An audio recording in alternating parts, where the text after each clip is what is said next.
ಅದೆಲ್ಲವನ್ನು ನಾವು ಉತ್ತರಿಸಿ ಮುಂದೆ ಹೋಗಲಿಲ್ವ? ಹೌದು. ಈಗ ನಾನು ಶೈಶವದಿಂದ ಇರುವಾಗ ವಿಷ ಉಣಿಸುವುದಕ್ಕೆ ಹಂಬಲಿಸಿದವರ ಕಥೆ ನೀನೇ ಹೇಳಿದೆ. ನಾವು ಸತ್ತಿದ್ದೇವ? ಅಂದ್ರೆ ಯಾದವರಲ್ಲಿ ಉಳಿಯಬೇಕಾದ ನಾವು ಉಳಿದು ಬೆಳೆಯುವಲ್ಲಿ ಯಾರೇ ಅಂತರಾಯ ತಂದು ನಮಗೊಂದು ಪರಿಹಾರ ಮಾರ್ಗ ಸಿಗ್ತದೆ.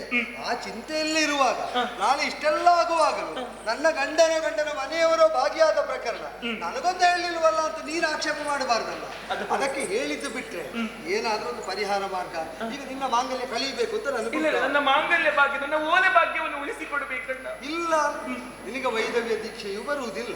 ಮಾಂಗಲ್ಯ ದೀಕ್ಷೆ ಅದು ನಿರಸನಗೊಳಿಸುವುದಕ್ಕೂ ನಾವು ಬಿಡುವುದಿಲ್ಲ. ಆದರೆ ಮಾರ್ಗ ಏನು ಅಂತ ಈಗ ಒಳಿಯುವುದಿಲ್ಲ. ನಿನಗೆ ಏನಾದ್ರೂ ಈಗ ಮಾಡಬಹುದು ಅಂತ ಕಂಡ್ರೆ ಸ್ವಲ್ಪ ಇಲ್ಲೇ ಇದ್ದು, ಬೇರೆ ಕೆಲಸ ಇಲ್ಲ, ಏನು ಕೆಲಸ ಇಲ್ಲೇ ಇದ್ದು ಒಳಗಿದ್ದು ನಾವು ಯೋಚಿಸೋಣ. ನಿನಗೆ ಕಂಡದ್ದನ್ನು ನೀನು ನನಗೆ ಹೇಳಬೇಕು. ನನಗೆ ಯಾವುದಾದ್ರೂ ಒಳ್ಳೆಯ ಮಾರ್ಗ ಇದರಿಂದ ನಾವು ಮುನ್ನಡೆದರೆ ಈ ಪ್ರಕರಣದಲ್ಲಿ ಈಗ ಹಾವು ಸತ್ತಿತ್ತು, ಕೋಲು ಮುರಿಯಲಿಕ್ಕಿಲ್ಲ ಅಂತ ಏನಾದ್ರೂ ಒಂದು ನಯ ಸಿಕ್ಕಿದರೆ ಅದನ್ನು ಇಟ್ಕೊಂಡು ಮುಂದೆ ಹೋಗುವಾಗ ಸ್ವಲ್ಪ ಆಲೋಚನೆ ಮಾಡಿ.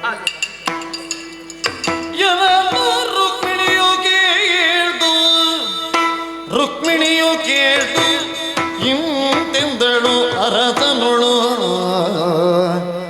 ರುಕ್ಮಿಣಿಯು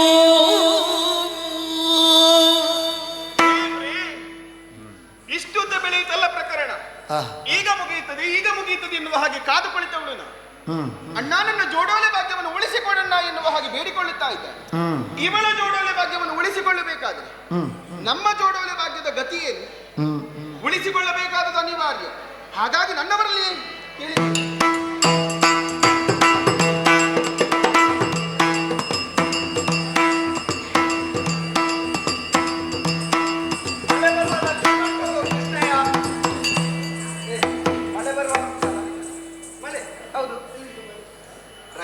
ಬರುದಿಲ್ಲ.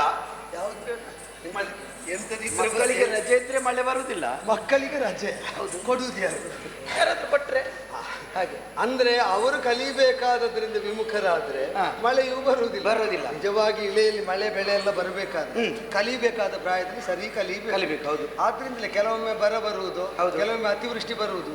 ನಿನ್ನನ್ನು ನೋಡಿದಾಗ ನನಗೆ ಗೊತ್ತಾಗ್ತದೆ ಯಾಕೆ ಅಂತ. ಹೌದು ಅಲ್ವಲ್ಲ? ಈಗ ನನಗಿಂತ ಹೆಚ್ಚು ದೊಡ್ಡ ಸಂಗತಿಯನ್ನು ನೀನು ಕೂಡ ಅಲ್ಲ. ನೀನು ಕಲಿಯುವ ಪ್ರಾಯದಲ್ಲಿ ಎಲ್ಲೆಲ್ಲಿ ಯಾರೋ ಮಡಕೆಗೆ ಕೈ ಹಾಕಿದಲ್ಲ ಯಾರು? ನೀನೆ. ಹಾಗೆ ಅಂತ ನನ್ನನ್ನು ಕಲಿಬೇಕಾದ ಕಾಲದಲ್ಲಿ ಗುರುಗಳಲ್ಲಿ ಕಳಿಸಿದ್ದಾರೆ. ಮೊದಲು ಇರ್ಲಿ. ಈಗ ಮಳೆ ಬರ್ತದೆ ಅಂತ ನೀನು ಊಹೆ ಮಾಡುವುದಕ್ಕೆ ನೀನೇನು ಹವಾಮಾನ ತಜ್ಞನ? ಅದಲ್ಲ, ಮತ್ತೆ ಹವಾಮಾನ ತಜ್ಞರು ಹೇಳಿದ ದಿವಸ ಎಲ್ಲ ಮಳೆ ಬರುವುದಿಲ್ಲ. ಆದ್ರಿಂದ ನಾನು ಅವರನ್ನು ಕೇಳಲಿಕ್ಕೆ ಹೋಗುದಿಲ್ಲ. ನೀನೇನು ಅಂತ ವಿಷಯ ಕೇಳಲಿ ಸಿಡಿಲು ಕೇಳ್ತಾ ಉಂಟಲ್ಲ. ಸಿಡಿಲು? ಹೌದು. ಗುಡುಗುಡು ಸ್ವರ ಕೇಳ್ತದೆ.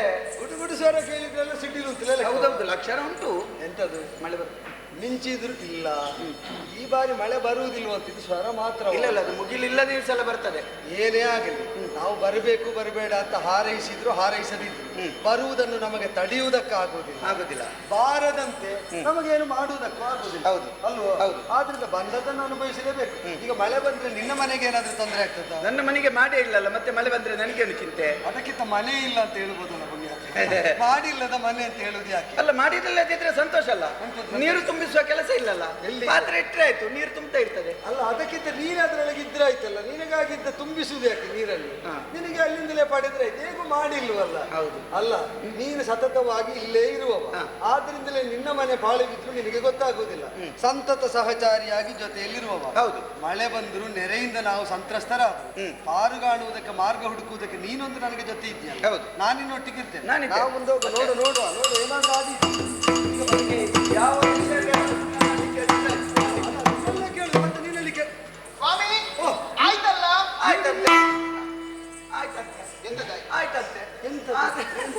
ಎಲ್ಲಿಗೆ ಹೋಗುವ? ಅವಳು ಆಯ್ತು ಅಂತಂದಾಗ ನೀವು ಹೊರಟದ್ದಿಲ್ಲ. ಅಲ್ಲ, ನನಗೆ ಇಲ್ಲದಿದ್ರು ತಡ ಆಗ್ತದೆ. ಆಯ್ತು, ಹೋಗುವ. ಎಲ್ಲಿಗೆ ಹೋಗುವ? ಮತ್ತೆ ಆಯ್ತಂತೆ ಊಟಕ್ಕೆ. ಗೊತ್ತಾಯ್ತು, ಹೋಗುವ. ನೀನು ಊಟಕ್ಕೆ ಆಯ್ತು ಅಂತ ಹೇಳಿ. ಇಲ್ಲ, ಅವನಿಗೆ ತಿನ್ನುವುದೇ ಇರುವುದು, ಬೇರೆ ಏನು ಕೆಲಸ ಇಲ್ಲ ಅವನಿಗೆ. ಊಟ ತಿನ್ಲಿಕ್ಕೆ ಇರುದಲ್ಲ. ತಿನ್ಲಿಕ್ಕೆ ಇರುದಲ್ಲ ಅಲ್ವಾ? ಮತ್ತೆ ಎಲ್ಲರೂ ತಿನ್ಲಿಕ್ಕೆ ಇರುದು. ಹೌದೌದು. ಆಯ್ತು ಅಂತ ಅವಳು ಬೇರೆ ಊಟಕ್ಕೆ ಸಿದ್ಧ ಆಯ್ತು ಅಂತ ಹೇಳಿದ್ದಲ್ಲ ನಾನು. ಮತ್ತೆ ಆಯ್ತಾಯ್ತು ಅಂತ ಹೇಳಿದ್ದು. ಆಯಿತು ಪಂಚ ಪ್ರಾಣ ಪಾಂಡವರೆಂಬ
ಮುಖ ಹೀಗೆ ಸೊಟ್ಟಗಿದ್ದದ್ದು ನೀನು ನೋಡಿ? ಇಲ್ಲ ಇಲ್ಲ ಇಲ್ಲ, ಇವತ್ತೇನೋ ಬಿಗಿದು ಹಿಡಿದುಕೊಂಡು ಬಂದ ಹಾಗಿಲ್ಲ. ಏನೋ ಒಂದು ಸ್ವಲ್ಪ ಎಂತದಾಯ್ತು ಎಂತದಾಯ್ತು? ಈಗ ಹೇಗಾಯ್ತು? ಈಗ ಹೇಗಾಯ್ತು? ಯಾವುದು? ಈಗ ನೋಡಿ ಅಮ್ಮ, ಈಗ ಅವನಿಗೊಂದು ಆಸೆ ನೋಡುವ ಹೇಗೆ ಹೇಗಾಯ್ತು? ಈಗ ಚಂದ ಆಯ್ತು. ಈಗ ಚಂದ ಆದ, ಈಗ ಚಂದ ಆದ. ಚಂದ ಈಗ ಆಯ್ತಾ? ಮತ್ತೆ ಈಗ ಹೇಗಾಯ್ತು ಅಂತ ಕೇಳಿದಲ್ಲ. ಈಗ ನೀವು ಮದುವೆ ಆಗುವಾಗ ಇದ್ದದ್ದಕ್ಕೂ ಈಗ ಇರುವುದಕ್ಕೂ ತುಂಬಾ ವ್ಯತ್ಯಾಸ ಉಂಟು. ಎಂತದ್ದು ವ್ಯತ್ಯಾಸ? ಸ್ವಲ್ಪ ದಪ್ಪಗೆಲ್ಲ ಆಗಿ ಸ್ವಲ್ಪ. ಈಗ ಹೇಗಾಯ್ತು ನಮ್ಮ ಜೋಡಿ ಹೇಗಾಯ್ತು ಅಂತ ಕೇಳಿದಲ್ಲ ನಾನು. ಅವನಿಗೊಂದು ನೋಡುವ ಬಯಕೆಯಿಂದ ಕೂತು ಅವನಿಗೆ ಒಂದು ಹೊಸತು ನೋಡುವುದು ನಮ್ಮನ್ನು, ಅವನಿಗೆ ತಿನ್ನುವುದು ಬಿಟ್ಟು ಮಕ್ಕಳದಾಗಿ ಕಾಣುತ್ತೆ. ಆದ್ರೆ ಅದದ್ದು ಹೌದೌದು ಹೌದು. ಅಲ್ಲ, ನೀನು ನವಯುವತಿಯಂತೆ ಕಂಗೊಳಿಸ್ತಿದ್ದ. ಸಾಧಾರಣವಾಗಿ ಹೆಣ್ಣು ಮಕ್ಕಳಿಗೆ ಪ್ರಿಯವಾಕ್ಯವನ್ನು ಹೇಳಿದ್ರೆ ಮುಖ ಅರಳುವುದು ಕ್ರಮ. ಆದ್ರೆ ನೀನು ಇಷ್ಟೆಲ್ಲ ಹೊಗಳ್ತಾ ಇದ್ದೆ ಅವಳನ್ನು. ಅಲ್ಲ, ಅದು ಹೊಗಳಿ ಆಗಬೇಕಾ? ನನಗೆ ಗೊತ್ತಿಲ್ವ ನಾನು ಹೇಗೆ ಅಂತ? ಅವಳಿಗೆ ಗೊತ್ತುಂಟು ಅವಳು ಹೇಗೆ ಅಂತ. ಸರಿ, ಎಲ್ಲ ನಿನಗೆ ಗೊತ್ತಿದ್ರೆ ಮತ್ತೆ ಗೊತ್ತಿದ್ದವಳು ಇಲ್ಲಿ ಬಂದದಂತದಕ್ಕೆ ನಾ ಬರಬೇಕಾದಂತಹ ಪ್ರಸಂಗ ಒದಗಿ ಬಂತು. ಯಾವ ಪ್ರಸಂಗ? ಯಾವ ಪ್ರಸಂಗದಲ್ಲಿ ಬಂದದ್ದಲ್ವಾ? ಪ್ರಸಂಗದಲ್ಲಿ ಬಂದದ್ದಲ್ಲ. ಅವಳು ಪ್ರಸಂಗದೊಳಗೆ ಪ್ರಸಂಗ ಮಾಡಿ ಪ್ರಸಂಗ ಇಟ್ಕೊಂಡು ಬಂದ. ಪ್ರಸಂಗ ಇಟ್ಕೊಂಡು ಬಂದ. ಅದು ನಿಮಗೆ ಅರ್ಥ ಮಾಡಬೇಕು. ಇನ್ನು ಕೆಲವೆಲ್ಲ ಪ್ರಸಂಗ ಹುಡುಕ್ತಾ ಇರ್ತಾರೆ ಹಿಡ್ಕೊಳ್ಳಿಕ್ಕೆ. ಹೌದು, ಬರ್ಲಿಕ್ಕೆ ಒಂದು ಪ್ರಸಂಗ ಇಟ್ಕೊಂಡು ಬೇಕು. ಏನು ಪ್ರಸಂಗ ಈಗ? ಪ್ರಸಂಗ ಇಟ್ಕೊಂಡು ಬಂದಿದ್ದೇನೆ, ಅದು ನಿಮಗೆ ಅರ್ಥ ಆಗಬೇಕು. ಇಲ್ಲಿಯ ತನಕ ಅರ್ಥ ಆಗದ ಪ್ರಸಂಗ ಇದು. ಬಿಡಿಸಿ ಹೇಳ್ತೇನೆ ನಾನು. ಅವಳ ಪ್ರಸಂಗ, ಆ ಪ್ರಸಂಗವೋ ಅವಳದ್ದೆ, ವಿವರಣೆಯೋ ಅವಳದ್ದೆ, ವ್ಯಾಖ್ಯಾನವೋ ಅವಳದ್ದೆ. ನಾವು ಕೇಳಿದ್ರೆ ಆಯ್ತು, ಹೇಳಿ ಅರ್ಥವಾದ್ರೆ ಆಯ್ತು. ಯಾಕಂದ್ರೆ ಇಲ್ಲಿಯ ತನಕ ಅರ್ಥ ಆಗದ ಪ್ರಸಂಗ ಇದು. ನಾವು ಎಂತ ಯಾವ ಅರ್ಥ ಬೇಕಾದ್ರೂ ಇವ ಬೇರೆ ಮಾತಾಡ್ತಾ. ಅವಳ ಪ್ರಸಂಗ ಇಲ್ಲಿಯ ತನಕ ನಮಗೆ ಅರ್ಥ ಆಗಲಿಲ್ಲ ಅಂದದ್ದು. ನೀನೆಂತದ್ದು ಮಾತಾಡುದು? ಅಲ್ಲ, ಅರ್ಥ ಮಾತಾಡಬೇಕು. ಅದು ನಮಗೆ ಅರ್ಥ ಆದದ್ದನ್ನು ಯಾರಿಗೆ ಎಷ್ಟು ವಿವರಿಸುವುದಕ್ಕಾಗ್ತದೆ. ನಮಗೆ ಅರ್ಥ ಆಗದ್ದನ್ನು ಯಾರಿಗೆ ಏನು ವಿವರಿಸುವುದಕ್ಕೂ ಆಗುದಿಲ್ಲ.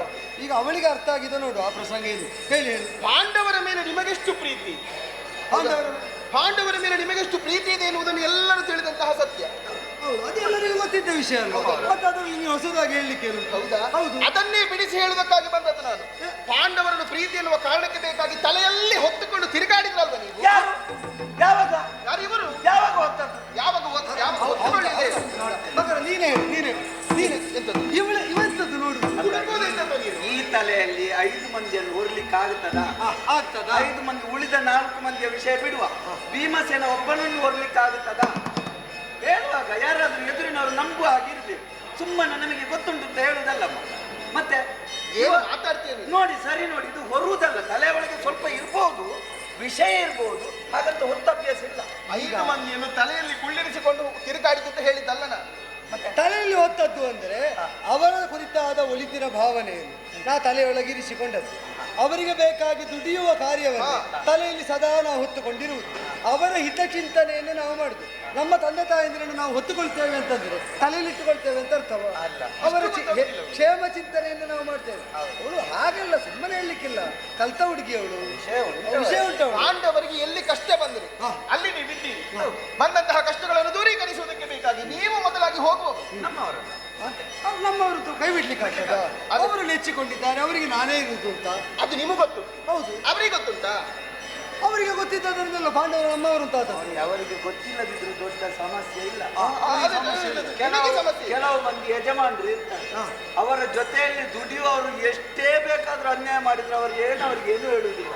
ಅವರು ಕೇಳದಿದ್ರು ಸ್ವಲ್ಪ ಬೇಕಾಗದಷ್ಟು ಕೊಡ್ತಾರೆ. ಹಾಗೆ ಇವು ಕೂಡ ಅಲ್ವಾ ಕೃಷ್ಣಯ್ಯ? ಮತ್ತೆ ನೀನು ನಿಜವಾಗಿ ಹೇಳ, ನೀನು ಹಾಗೆ ಏನು ಹಿಂದೆ ಮುಂದೆ ನೋಡದೆ ಕೊಡುವವರನ್ನೇ ಯಜಮಾನರು ತಿಳಿಯಬೇಕಾಗ್ಲಿಲ್ಲ. ನಿಜವಾದ ಸಮರ್ಥ ಯಾಜಮಾನ್ಯ ಹೇಗಿರ್ತದೆ ಗೊತ್ತು? ಹೇಗೆ? ಅವರೆಲ್ಲಿದ್ದರು ಅವರು ಕಾಣಬೇಕಾದದನ್ನು ಕಾಣುವುದಕ್ಕಿದ್ದ ಒಂದು ಕಣ್ಣು ಅವರ ಮೇಲೆ ಇರ್ತದೆ. ಅವರ ಮೇಲೆ ಕಣ್ಣು ಇಟ್ಟಿದ್ದಾರೆ ಅಂತ ಗೊತ್ತಿದ್ರು ಏನೆಲ್ಲ ಅನ್ಯಾಯ ಮಾಡ್ತಾರೆ. ಕಣ್ಣೇ ಇಲ್ಲದಿದ್ರೆ ಏನ್ ಮಾಡ್ಬೋದು? ಆದ್ದರಿಂದ ಮಾಡಬಾರ್ದು ಅಂತ ಇಟ್ಟದ್ದು ಅಂತ ಹೇಳಿದ್ದು ನಾನು. ಆದ್ದರಿಂದ ನಿಜವಾಗಿ ಈಗ ಈ ಪ್ರಕರಣದಲ್ಲಿ ಪಾಂಡವರ ಮೇಲೆ ನನಗೆ ಹಿತದೃಷ್ಟಿ ಉಂಟು. ಪಾಂಡವರ ಮೇಲೆ ಪ್ರೀತಿ, ನಂಬಿಕೆ, ವಿಶ್ವಾಸ ಎಲ್ಲವನ್ನು ಇರಿಸಿದ್ದೀರಿ. ಹೌದು, ಆದ್ರೆ ಹೇಗಿದ್ದವರು ಈಗ ಹೇಗಾಗಿದ್ದಾರೆ? ಹೇಗಾಗಿದ್ದಾರೆ? ಈಗ ಪಾಪ ವನವಾಸಿಗಳಾಗಿದ್ದಾರೆ, ಅಲ್ಲಿ ಊರಿನಲ್ಲಿ ಸುಖವಾಗಿದ್ರು. ಈಗ